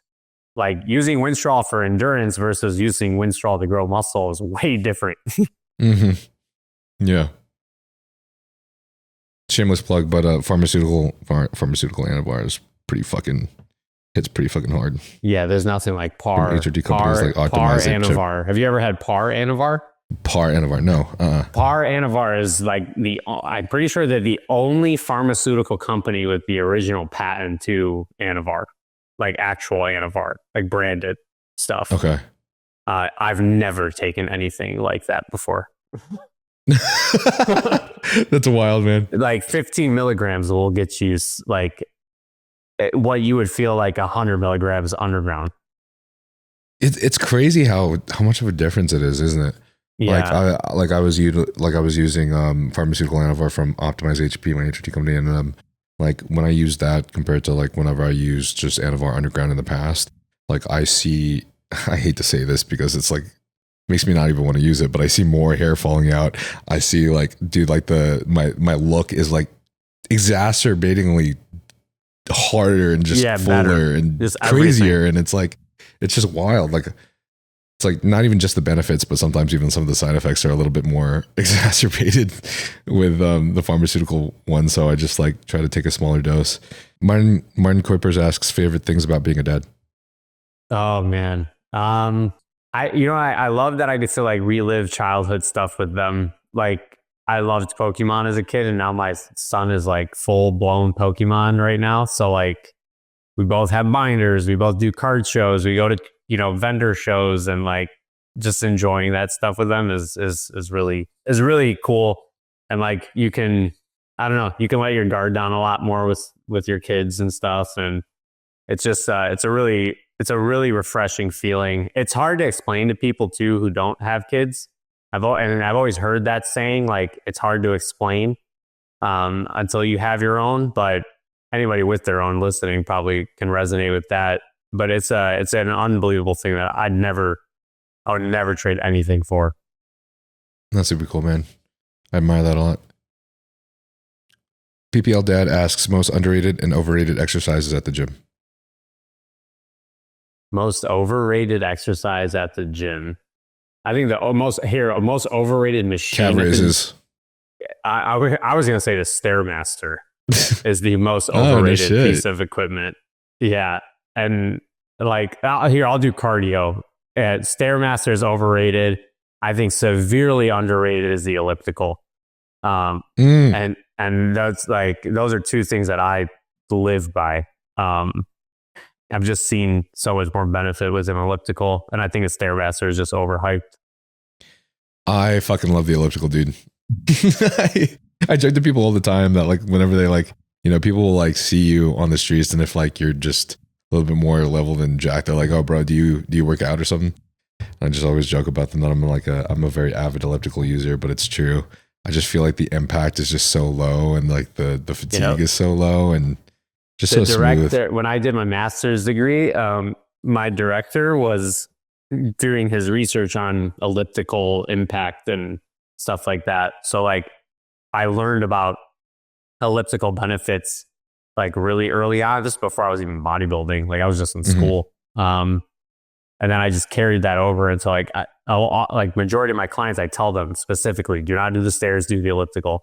Because like you said, the impact's super low, the stress accumulation is super low. Like you could be on the elliptical for hours and like you won't even, you'll barely feel it. I think we kind of we have a general idea of why, but why is the StairMaster overrated to you?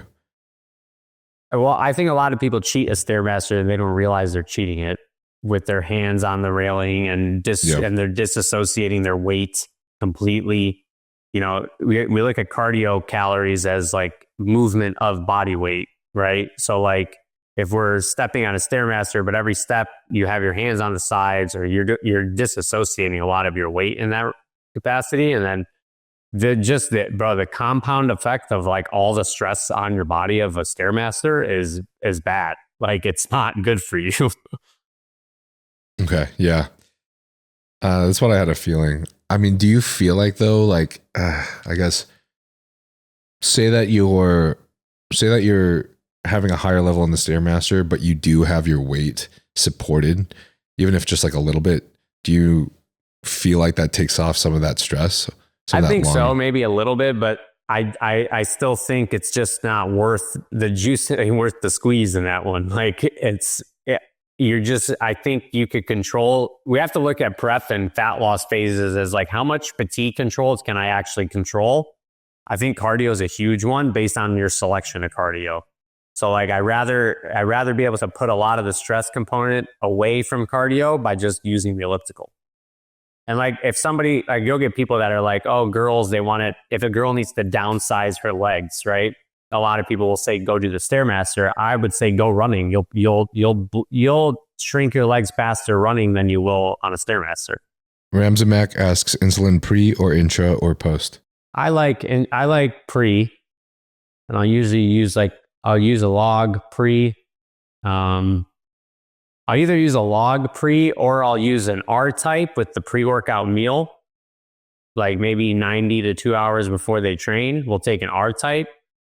Second spike will hit towards the end of the workout. We'll have an intra workout, and then it'll kind of cascade into the following meal.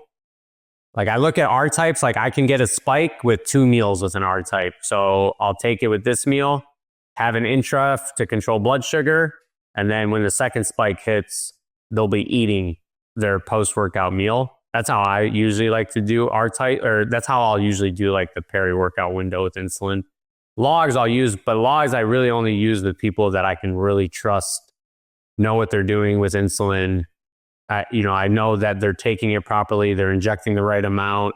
They're very mindful of like what hypo feels like and everything like that. R-type's usually what I use. And it's just super cheap, dude. You go to Walmart and buy it. Mm-hmm. Mm-hmm. Okay, cool. Tom Huster asks, where does Dom see most supplement protocols fail? I think just overcomplicating them, man. Like some people put way too many supplements in people's plans. And I also think people don't realize like there's a lot of, I don't want to say like competition between things, but I mean, you could be taking certain supplements that are not designed to be taken at the same time, and you're putting them in people's plans at the same time. I also think a huge bottleneck is just like an absorption issue. Like the gut's not primed to take that many supplements at once. Like their gut's not in a good spot to actually use a lot of these products. I mean, like I work for Raw and Revive. Like I'd make supplements, and a lot of the products or a lot of my programs at the beginning are like virtually no supplements, because it's like food, get gut health in a good spot, and then we can start adding supplements as we need. Otherwise, you're just, I think, wasting time and money. Gotcha. He also asked, how did Matt Jansen influence your coaching philosophy? Matt's had a good bit of influence on how I've done some things. Like the fat thing in the off season I got from him was something that he like taught me about when he was coaching like Brett Wilkin. Like they were doing a lot more fat in the off season. He was just doing that in general. When I joined Cam Jansen in 2023, he like offboarded some clients to me. So like when I would get their plans and I would look at their plans, and, you know, I use a Google sheet. So when I would take them and put them on my Google sheet, I'd see, you're like, Darren, this is a lot of fat. Like, you know, then I started asking questions about that. That was a huge thing that I picked up from him that helped me a lot when it came to just like off-season diet approaches. I like that. Tom asks, explain potassium pulsing in peak week. So like one thing that I do is I'll bring in potassium for a lot of people during peak week, like potassium salt, like a new salt or something. And then I'll usually do like every other meal, I'll give them like a bolus of potassium. And one thing that I've just noticed and I've seen pretty consistently is its ability to help with just pulling water in a little bit more consistently throughout the day, that we're able to see like a positive shift in their body throughout, like from morning to night, without having like consistent potassium. I just, one thing that I felt worked well was alternating the meals with potassium spikes and seeing really good movement in like their physique throughout the day. And also I think for a lot of people, the elevation in potassium is beneficial from like a contractile component. And then also I think it's lacked in a lot of people's diets at the end. And a lot of people are just like super sodium heavy. And I've also noticed people with thicker skin, it's been more beneficial at helping get a little bit more of a drier look with them. I've always noticed consistently, like when I prep like African-American clients, that when we peaked without it, you could tell when we peaked with it, like just much drier, much grainier. So that's something that I've been doing for a couple of years now. And it works really well. If you notice, like, because I'll track like bedtime weights, you'll notice people start flushing more. You'll notice people start to like just look way harder a lot of the time. Mm-hmm. Yeah. And that's something that I've just been doing for a while. And we're not using a ton. So like I don't really get concerned about like hyperkalemia or anything. Mm-hmm. How much are you guys using normally? Like an 1/8 teaspoon of that stuff. Okay. Which I think is like 400 or 500 milligrams. Okay. Yeah. Yeah, Gotcha. I think it's something like that. Do you end up utilizing very many potassium sparing diuretics or diuretics in general? I mean, I'll use diuretics. I'll use diuretics in people who get pretty water retentive. And I'll use diuretics and like, I look at diuretics as a way to utilize them as if I was using them for somebody with like a lot of edema. So like if I give somebody a diuretic, if my goal is to get this water off of them, especially if they're like really retaining, I'll actually like potentially reduce salt just for like a meal or two after the diuretic, and just it really flushes them. A lot of people don't agree with that, but that's how I've always looked at it. And then I reintroduce the salt. But I mean, I look at it too in the ways of if somebody's really retaining a ton of water, if this was like a medical setting and you gave a diuretic to somebody, you would always pair it with a lower sodium diet because it would help the diuretic work better. Mm-hmm. If you're pairing this diuretic with a ton of sodium, are you kind of countering what this diuretic's actually supposed to do? That's where I think there's two different use cases for diuretics though. There's like the cleanup that we're using it for. Like you still look sharp, but we just want to like refine your look a little bit. In that case, I probably wouldn't even touch the person's sodium. But if you're like 5-6 pounds of water all of a sudden, then no, I'll probably reduce the salt a little bit, let the diuretic really do its job, and then reintroduce the salt slowly. Yeah, I would say maybe because I'm also a darker skinned individual, but I tend to err more on the like the softer side in terms of genetics, and I've also seen a bigger benefit for me in really monitoring that sodium intake and even like reducing it in those cases, and then including it back in close to the show day or close to going on stage or even like during the actual pump up phase when it's necessary to fill out. Because I think like having too much sodium too early is where I still see a lot of retention in places that I don't want by the time I'm on stage. Yeah, So, no, I'd agree. I know there's a lot of white guys that don't have that problem though. Some of them just fucking come disgusting. Caucasian dry. Peeled. Yeah, for sure. Tom asks, how does your role working with medical professionals make you a better coach and vice versa? I mean, for those listening that don't really know, but I do all the clinical education for Relive Health. It's a franchise of like medical clinics, anti-aging longevity clinics.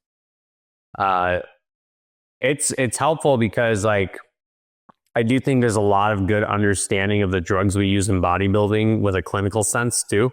Like I just explained the diuretic thing. Like majority of people don't realize like diazitis and like Lasix is like super prescribed to people.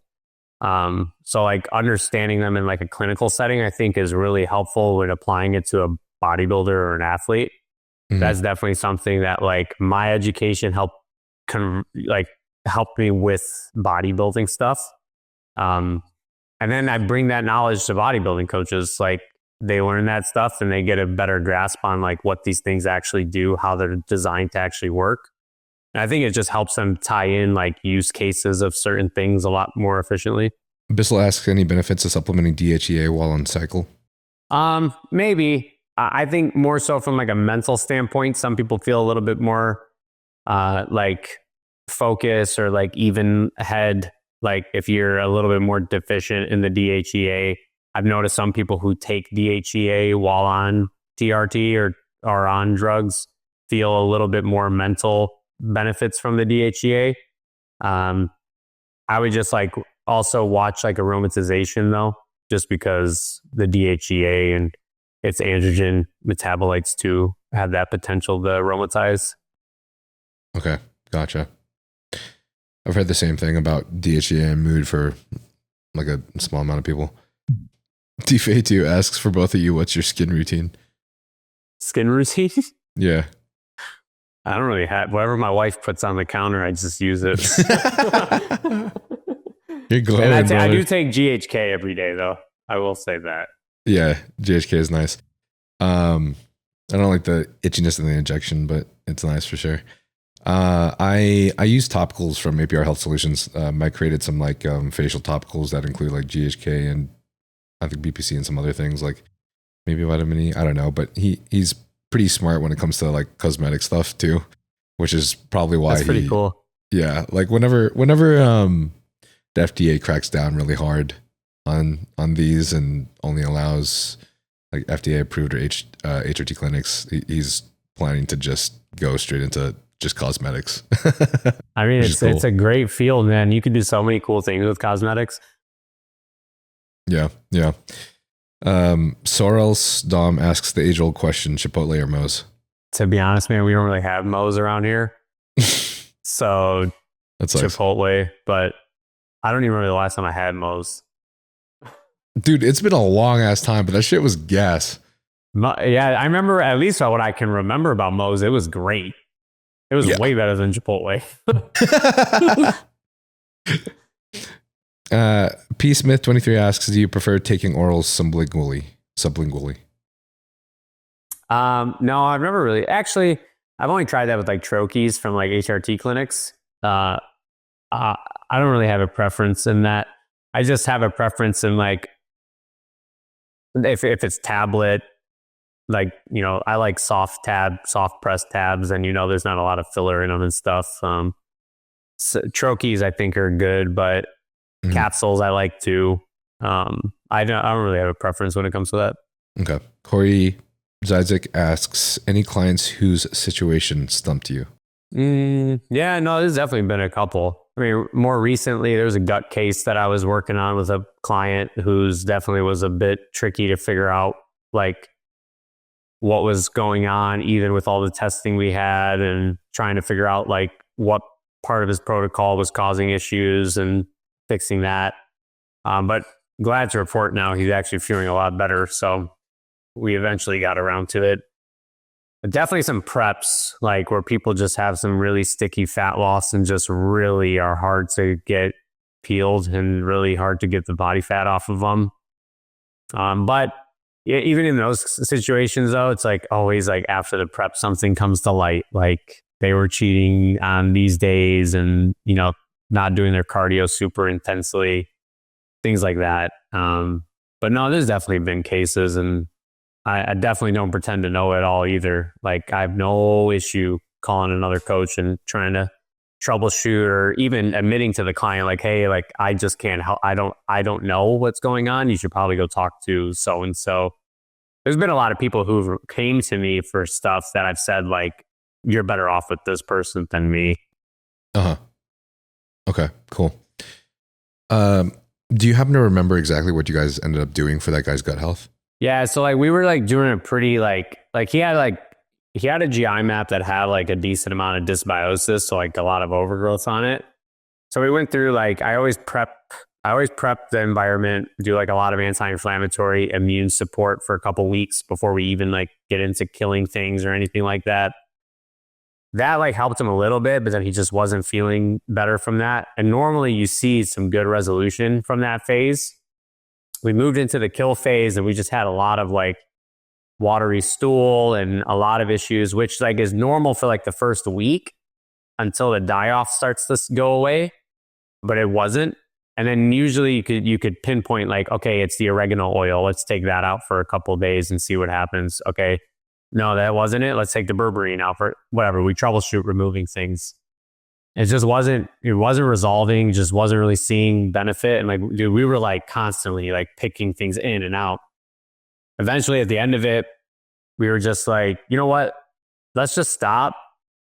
Let's just repopulate you and see how you feel, putting probiotics in and seeing, just stopping this kill phase early and then repopulating you and seeing how things go. And that was actually what ended up making him feel a lot better, to the where I think he feels pretty normal now.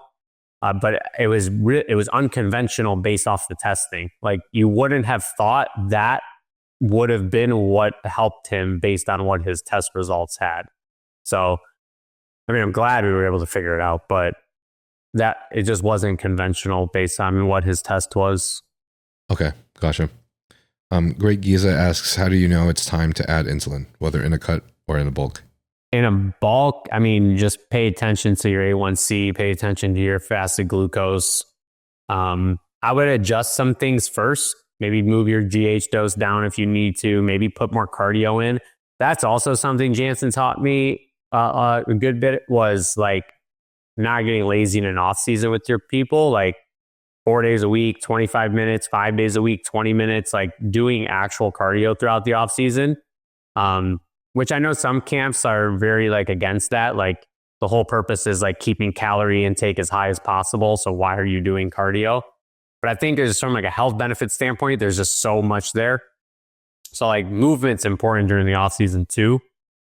And then just tracking like sugars and stuff. But I would try some things first. Maybe try some berberine, maybe try some of those components. But if it's like purely for a growth purpose, then maybe you're just trying to optimize that peri-workout window. And that's probably where I would only keep it. Mm-hmm. Maybe like pre-workout meal, like I was talking about earlier. Yeah. And then in a cut, it depends. Like I got a guy competing on Saturday on his really, really, really high refeed day. We did insulin twice a day. We did some R-type just to like really make sure we shoveled food right and got him, pretty saturated quickly. Because that was really helpful at like just like getting a lot of relief on just one refeed and then getting right back into dieting the next day. Mm-hmm. And I've also used long acting insulins with people in preps who just like, I've noticed this in some people, like the stress level of prep is so high and sleep is so messed up that their sugars just like run high all day. And I've had people finish preps with like an A1C of like 5.7, 5.6, like you would never think that would be the case. But then you look at like their cortisol was high, their CRP was high. Like I think it's just an accumulation of stress the prep presented, like ended up making them more insulin resistant. I remember this one prep specifically, we started tracking sugar because like they were really stalled. Like they were waking up like 110, 115, 120. And you're like, that just doesn't make sense with like the low carb, the cardio. We put in some Lantus. No joke, dude. Within 2 weeks, they lost like 10 pounds. Oh, wow. And like body composition completely changing. And that was something that I noticed. And I haven't had to do that a lot with people, but that's a good way to pay attention to it. Because I also think like we have a lot of like focus and functional health things now today, but at the end of the day, a lot of these bodybuilders also have this goal of competing. Like we have to consider that in that. So like not everybody's willing to stop their prep, fix this problem. Like we can put a Band-Aid on it, just be prepared to fix it when we're done with this prep. And that's what we did. And it worked really well. I think they took second that year at a pro qualifier. So but if we didn't do that, they probably wouldn't even finish the prep. Mm-hmm. Yeah. Bissell asks, I don't hear much about 5-amino-1-MQ. Do you think that it's beneficial and why? I think it works. I used it for a while. I still use it actually. I take BioAmp Max from BioLongevity Labs. It's like a capsule. It's got some 5-amino-1-MQ in it. I think a big benefit of it is like the NNMT component of it with like NAD levels and supporting that. And then there's some benefit when it comes to like obesity research. That's where it kind of got its claim to fame. And just like helping with like redistribution of fat and things like that. I've been taking it for a good bit of time and I feel good. I'm pretty lean. I will say I definitely have noticed like my more like where I would hold fat tissue has definitely changed over the last year. So I can't attest at all to that, but I definitely think it's helped. The best time I've ever used it, and this is from personal recommendation from Steve, Vigorous Steve, was I utilized it in the last 3 weeks of prep. And I think that really just helped me push the boundary. And like, when you just get to that stubborn place and then you're in like these fucking, like these poverty macros and poverty like diet. Yeah. I think it really just kind of broke that barrier and really, it made it a lot easier for me to attack the stubborn areas that I was struggling with the most and still have like at least a decent amount of energy to just live my prep life. So, I mean, really just like at the very end, I think is where I found it most beneficial personally. And something I forgot to mention earlier too, you were talking about how like you do cycles, you kind of change your dosages during an off season every like 4 to 6 weeks. Something I also got from Steve, whereas like normally a 6 week period of time is where you can run the same dose. And then after that, you can change that, where it's a good time for you to like change it, stimulate some growth again, increase the dose. So, yeah. I have one last question I ask everybody at the end of every podcast, but if you were to disappear from the world tomorrow and you had one message you could send to the entire world today, what would the message be? The impact you leave on people is more important than fame and hype. I fuck with that heavy. Sure. That's my slogan, impact over hype. Oh yeah. Where can everybody find you? At Dom Kuza, super easy. Is there any other places like if they wanted to sign up for your coaching? Blueprintcollective.com is where we do all of our like education. It's our education container and platform. Blueprint spelled BLU3PRNT.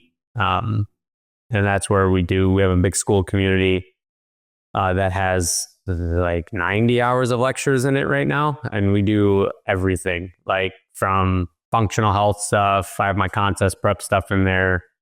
There's an open forum to ask questions. You can ask me direct case study issues. I have a one assistant educator inside of it. She was a chemist in her past life, and she's a coach now. So she does a lot. She'll help with that as well. But we teach a lot. Like before this, I was recording a lecture on hormonal birth control and fertility, future fertility. So we do a lot of different really cool stuff. Awesome. Thank you for coming on the pod, man. That was awesome. Thanks for having me, man. Yeah. There's a lot of new information that I haven't ever talked about on podcasts before, which is crazy because I've had like almost like 200 podcasts. So I am happy to hear that. So thank you. Of course. If you ever need anything too, just let me know. You too, bro. Love you guys. 5 stars on Apple Podcasts or Spotify. Helps us get amazing guests like Dom.